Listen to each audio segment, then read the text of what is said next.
अस्सलाम वालेकुम दोस्तों। World championship of legends 2025 edition 2 तकरीबन 16 रोज के बाद शुरू होगा। मगर सबके मन में सवाल आता है कि ये टीम बनती कैसे है, इसमें लेजेंड्स कितने होते हैं, कैटेगराइज क्या हैं कि कौन कौन से खिलाड़ी इसमें खेल सकते हैं। ये बड़ा सवाल है जो सबके मन में आता है, क्योंकि सब ये समझते हैं कि जब नाम लेजेंड है तो पूरी की पूरी टीम ही लेजेंड्स की होनी चाहिए। मगर इसमें बहुत से क्रिकेटर ऐसे हैं जो करंट भी शायद खेल रहे हैं, एटलीस्ट डोमेस्टिक तो खेल ही रहे हैं, अगर अपने अपनी टीम की तरफ से ना खेल रहे हो। इस वीडियो में मैं आपको बताऊंगा कि कैटेगराइज क्या होता है, कि दुनिया भर की जो टीमें इसके अंदर खेल रही हैं, जिसमें England, Pakistan, India, south Africa, West Indies, Australia, ये खिलाड़ी शामिल है।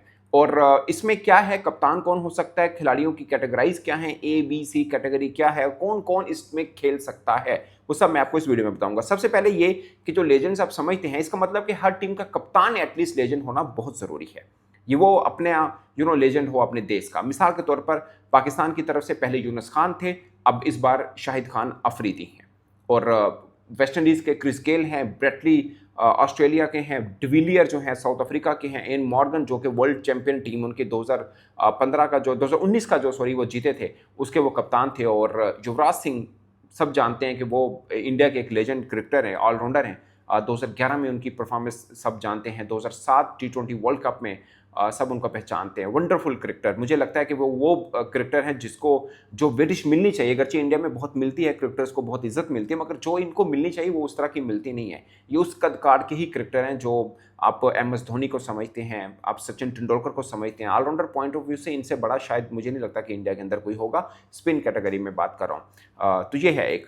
अब पॉइंट ये है कि कप्तान तो सारे हो गए, ये लेजेंड हो गया, बाकी क्या होगा, कि बाकी की तकसीम कैसे होगी, कि कौन कौन किस तरह से होना जरूरी है।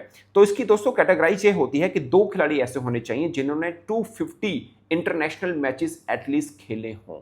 250 2 ऐसे होने चाहिए। 3 ऐसे खिलाड़ी हों जो 150 मैच खेले हों, जैसे सुरेश राणा भी होंगे, यूसुफ पठान है, इरफान पठान है, ओतापा उनकी तरफ से खेलते हैं, शेखर धवन आ गए इंडिया की तरफ से, युवराज सिंह तो खैर उनके कप्तान ही हैं। पाकिस्तान का देखिए आप, इफ्तिखार अहमद हैं, आसिफ अली खेलेंगे, शर्जील खान हैं, मोहम्मद हफीज़ हैं। तो वो नाम हैं जो इंटरनेशनल ठीक ठाक किस्म के खेले हुए हैं। अब एज कैटेगरी लास्ट टाइम जो थी 33 ईयर ओल्ड थी, इस बार 32 साल है, यानी 32 साल से ऊपर वो चाहे किसी देश की तरफ से अभी भी खेल रहे हों या जो भी हों, उनको खिलाया जा सकता है। अमूमन सब टीमों में वो हैं जो अपनी टीमों की तरफ से नहीं खेल रहे हैं, बट आप खिला सकते हैं। अगरचे पाकिस्तान की ऑफिशियल अनाउंसमेंट होना अभी बाकी है, बट जो नाम सामने आए हैं उनमें कुछ करंट क्रिकेटर ज़रूर हैं, मगर वो पाकिस्तान टीम का हिस्सा एट द मोमेंट नहीं है। तो ये है, जैसे इफ्तिखार अहमद का सुनने में आ रहा है कि वो भी टीम का हिस्सा होंगे, तो वो अभी है नहीं, मतलब टीम के साथ नहीं, बट खेल तो रहे हैं, वो डोमेस्टिक खेल रहे हैं। आमिर जमीन की आप एग्जांपल ले सकते हैं। तो इस तरह से है। तो 2 खिलाड़ी ऐसे जो 250 इंटरनेशनल मैच खेले हों, चाहे कोई भी हो, टेस्ट, वनडे, T20, उनको 250 मैच होना जरूरी है। तो 2 क्रिकेटर हर टीम में ऐसे होने चाहिए। 3 क्रिकेटर ऐसे होने चाहिए जिनको 150 खेला हो। तो ये है। और पूरी टीम के अंदर जो भी क्रिकेटर हो, उसने कम से कम एक मैच इंटरनेशनली अपने देश, अपने कलर की तरफ से लाजमी खेला हो। कोई ऐसा नहीं हो जो एक भी नहीं खेला हुआ। हाँ, एक कैटेगरी रखिए जिसने 50 से 75, 75 यानी 50 to 75 लीग मैच खेले हों। लीग मैच मीन जैसे IPL है, PSL है, लाइक उन्होंने अपने देश को अगर रिप्रेजेंट नहीं किया तो इस कॉम्पिटिटिव या प्राइम क्रिकेट आप कह सकते हैं डोमेस्टिक की, उसकी तरफ से वो लाजमी खेला हो। तो ये बेसिकली फार्मूला रखा गया है। आमतौर पर लोग समझते हैं कि जैसे सोहेब मकसूद हैं कि यार वो मतलब रिटायरमेंट वाले नहीं, शर्जील खान, बाकी भी जो बहुत से लड़के जो पाकिस्तान के डोमेस्टिक भी खेलते हैं, तो वो कैसे खेल सकते हैं। या आप इंडिया के अंदर, खैर इंडिया के अंदर ज़्यादातर वो नाम, कुछ नाम ऐसे जिनको शायद नहीं पहचानते, बट ज़्यादातर नाम वो हैं जो इंटरनेशनल इंडिया की तरफ से खेले हैं, या अब IPL में आपको शायद नज़र नहीं आते। तो आपको लगता होगा कि वो तो चले रिटायर हैं, बट पाकिस्तान के अंदर वो नाम है, आसिफ अली आप देख लें, जो हो अभी भी करंटली खेल रहे होते हैं। बट बेसिकली फार्मूला ये है कि 32 से ऊपर। अब आपकी अपनी मर्जी है कि इसमें जो भी क्रिकेटर आप शामिल करना चाहिए, जो आपको अवेलेबल हो या जो पैसे दिए जा रहे हैं उसके ऊपर वो क्रिकेटर एग्री भी करता हो, तो ऑफ कोर्स वो खेल सकता है। अब इनके एक इंडियन हैं जो कि इसके ऑनर हैं इस लीग के, और पिछला ऑडिशन हुआ, बहुत शानदार हुआ था। भारत जीता था पाकिस्तान को शिकस्त देके। उस वक्त पाकिस्तान टीम फेवरेट मानी जाती थी, पूल मैच में पाकिस्तान ने इंडिया को शिकस्त दी थी, मगर फाइनल में इंडिया ने पाकिस्तान को शिकस्त दी थी। युवराज सिंह ने बड़ी ज़बरदस्त कप्तानी की थी, जिससे पाकिस्तान के कप्तान यूनुस खान थे। और इसके को ऑनर पता कौन है? अजय देवगन, जो इंडियन सुपरस्टार हैं बॉलीवुड के, वो हैं। पिछली दफ़ा जब वो फाइनल के अंदर आए भी थे और उन्होंने पाकिस्तानी क्रिकेटर्स के साथ हैंड शेक किया था, लाइक मैच शुरू होने से पहले जो सेरेमनी छोटी सी रखी थी, तो बड़े ज़बरदस्त किस्म की पिक्चर्स वीडियो सामने आई थी। और ख़ासकर उन्होंने 2-3 पाकिस्तानी क्रिकेटर जैसे यूनुस खान वगैरह, मिसबा वगैरह के, शाहिद अफरीदी के साथ थोड़ी थोड़ी लंबी बात भी चीत उन्होंने खड़े खड़े जो कर सकते थे वो की थी। बड़े अच्छे विजुअल्स आई, उनके पाकिस्तान और भारतीय क्रिकेटर्स ने भी आपस में ज़बरदस्त तरीके के साथ हमने देखा कि बातचीत का सिलसिला जो था वो सामने आया था। अब मज़ेदार बात यह है कि पाकिस्तान और भारत के बीच में जो तलखियाँ और कशीदा हालात हुए, उस बीच में पहला इवेंट ये बड़ा आ रहा है। उसके बाद अगरचे 2-3 और भी इवेंट है जिसमें पाकिस्तान और भारतीय क्रिकेटर्स आपको इन एक्शन नजर आएंगे, इकट्ठे मीन के एक दूसरे के खिलाफ एक मैच में।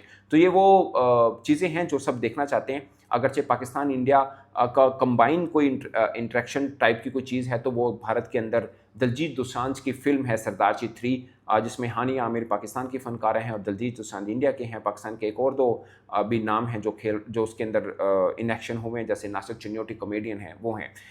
तो उसके ऊपर थोड़ा सा अगरचे क्रिटिसाइज़ ज़रूर हुआ, मगर भारत के साइड पे, वो पाकिस्तान के साइड के ऊपर किसी ने हानिया आमिर को ये नहीं कहा कि आपने भारतीय फ़नकार के साथ काम क्यों किया। मतलब बात तो यही है ना कि भारत में यही बात हो रही है ना कि पाकिस्तानी फ़नकार के साथ काम क्यों किया। तो पाकिस्तान में किसी ने ये नहीं कहा कि क्यों किया। अभी भी आप देख लीजिएगा, कोई भी पाकिस्तान भारत का मुकाबला हो, चाहे विमेन का हो, चाहे एशिया कप का हो या T20 का, जो भी आगे वर्ल्ड कप का भी होगा, पाकिस्तान के अंदर ये कभी भी नहीं होता कि भारत के साथ मत खेलें। ये भारत के अंदर से कुछ आवाज़ें आती हैं, बट अब कुछ ऐसी आवाज़ें भी हैं जो उस चीज़ को कहती हैं कि नहीं, इंटरेक्शन वाला मामला बंद नहीं होना चाहिए। जो पॉलिटिकल मैटर्स हैं उनको पॉलिटिशियंस के ऊपर छोड़ देना चाहिए कि वो उसको सॉर्ट आउट करें, बट जो क्रिकेट का मैदान है, जो कल्चर का मैदान है, उसके ऊपर इन चीज़ों को ड्रैग नहीं करना चाहिए। जैसे नसीरुद्दीन शाह साहब ने दलजीत दोसांझ के हक में पोस्ट भी की फेसबुक के ऊपर। उन्होंने बोला कि I stand with Diljit Dosanjh, और उसने हानिया आमिर के साथ काम सिर्फ इसलिए किया है कि इसके दिमाग में जहर नहीं भरा हुआ। ये बहुत बड़ी स्टेटमेंट है, और भारत के इतने बड़े फनकार एक दूसरे फनकार को सपोर्ट करने के लिए कर रहे हैं। ये इसलिए नहीं कि भारतीय एक बड़े फनकार ने एक दूसरे फनकार की हिम्मत दी है कि वो पाकिस्तानी फनकार के साथ काम कर रहे हैं, तो मैं इसलिए ये बात कर रहा हूँ। पाकिस्तान के अंदर भी के ये बात आनी चाहिए फनकारों की तरफ से। मैंने 2-4 दिन पहले एक वीडियो की थी जिसमें मैंने कहा था, इफ्तिखार ठाकुर साहब ने जो बातें की भारतीय पंजाबी अदाकारों के ऊपर, मैंने उसके ऊपर मतलब मुझे अच्छी नहीं लगी, मुनासिब नहीं लगी, नापसंद लगी मुझे लगता है कि भारतीय जो फ़नकार हैं, जो पाकिस्तानी फ़नकारों को के अपनी फ़िल्म के अंदर शामिल भी कर रहे हैं, बड़ी रिस्पेक्ट भी दी, उनके उधर के लोग बहुत रिस्पेक्ट देते हैं। तो ऐसे में ये कड़वी बात नहीं होनी चाहिए थी इफ्तिखार ठाकुर की तरफ से, क्योंकि जो हमने सीन्स देखे थे कि उन्होंने गिप्पी ग्रेवाल के साथ या बाकी जो फ़नकारों के साथ उन्होंने काम भी किया, फिर जो विजुअल्स आए, फिर कुछ भारतीय फ़नकार पाकिस्तान के अंदर भी आए, उनके साथ मुलाकातें की, इतने अच्छे ताल्लुकात के बाद ये कड़वी बातें करना शायद बेहतर नहीं थी। और ख़ासकर ऐसे मोड़ के ऊपर जहाँ पर दोनों तरफ से कड़वी बातें हो रही है, वहाँ पे फ़नकार को ठंडे पानी का छींटे डालने चाहिए, मुझे ज़्यादा तौर पे ये लगता है। और दलजीत दोसांझ को मतलब मुझे आई salute him, he is a wonderful actor और बहुत दिलेर भी है, और पाकिस्तान के अंदर लोग बहुत उनको पसंद करते हैं। इसलिए नहीं करते कि वो हानिया आमिर के साथ, वो तो अभी इन्होंने काम किया है, उससे पहले भी वो जिस तरह के करैक्टर हैं उनको बहुत पसंद किया जाता है और दिल से पसंद किया जाता है। और ये बात इसलिए नहीं कर रहा कि उन्होंने पाकिस्तानी फ़नकारा के साथ काम किया और फिर स्टैंड भी लिया, मैं इस बात पे नहीं कह रहा। वो पहले भी उनके बहुत फैंस हैं पाकिस्तान के अंदर, बहुत लोग उनको पसंद करते हैं। हाँ, ये बात ठीक है कि इस स्टैंड के बाद लोगों का प्यार और बढ़ा होगा, और ये भी ठीक है कि शायद भारत में कुछ लोगों को मुनासिब भी नहीं लगा होगा, बट मुझे लगता है वक्त के साथ सबको समझ में आ जाएगी कि ये बातें इतनी कड़वी हैं नहीं जितनी लोग समझ रहे हैं। और शायद ये दोनों देशों के लिए अच्छा नहीं है कि आप ऐसे मोड़ के ऊपर एक कॉमन मैन का इंटरेक्शन भी ख़त्म करना चाहें, जो कि मुनासिब बात नहीं होगी दोनों देश की। बाकी पॉलिटिशियंस के एंड पे क्या चल रहा है वो दोनों तरफ से चलता ही है, मीडिया के एंड पे भी चलता है, वहाँ से भी कड़वी बातें आती हैं, शायद हम भी कर लेते हैं। बट मुझे लगता है कि कोई होना चाहिए, वो शायद फनकार से अच्छा या स्पोर्ट्समैन से अच्छा कोई और नहीं है जो इस आग के ऊपर ठंडा पानी डाले। इस पर दोस्तों आप अपनी राय कमेंट की सूरत में जरूर आएगा। मेरी तरफ से इतना ही, इजाज़त दीजिए, अल्लाह हाफिज़।